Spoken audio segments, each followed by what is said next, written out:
গভীর রাত, অনেকেই ঘুমায় গিয়েছে, কয়েকজন হয়তো জেগে আছে। আমি তোমার দরবারে হাজিরা দিতে আসছি মওলা, তোমার গোলাম এসেছে, তোমার বান্দা এসেছে মওলা, তোমার দয়া নিতে এসেছে।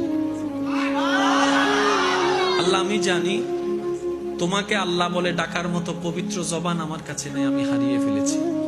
আল্লাহ, তোমার কাছে যে চাইবো, ভিক্ষার দুইটা হাত যে তুলবো, সে হাতের পবিত্রতা আমি রক্ষা করতে জানি নাই মওলা। ব্যর্থতা আমার গুনাহ পাহাড় নয়, আসমান হতে ছুঁয়ে গিয়েছে, কিন্তু আমি তারপরও তোমার দরবারে হাজিরা দিয়েছি, কারণ আমি জানি আমার গুনার বিশালতার চাইতে তোমার রহমতের বিশালতা হাজার গুণ বেশি। আমি যদি গুনাহকে মাফ করার জন্য একটা গুনার পরিবর্তে একটা সওয়াবের কাজ করতে থাকি, আমার হাজার বছর লেগে যাবে, আমি এত গুনাহ করেছি। কিন্তু মওলা, তুমি চাইলে সেকেন্ডের আগেও আমাকে মাফ করে দিতে পারো।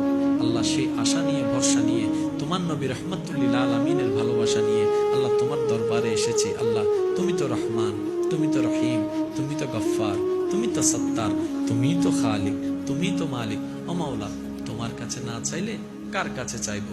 তোমার কাছে ভিক্ষা না করলে কার কাছে ভিক্ষা করবো? মাওলা, তুমি না রহমান, তুমি না রহিম, তুমি না ইন্নাল্লাহ আলা কুল্লি শাইইন কাদির। ও মাওলা, একটু মাফ করে দাও না। আদব, ভদ্রতা, মায়া, ভালোবাসা উজাড় করে রবকে ডাকতে থাকেন। যেদিন আপনার ডাকটা প্রেমের ডাকটা রবের কাছে পছন্দ হয়ে যাবে, রব বলবে, ইন্নাল্লাহা ইয়াগফিরুজ যুনুবা জামিয়া, বান্দা তোর সারা জীবনের গুনাহকে আমি মাফ করে দিয়েছি। সুবহান।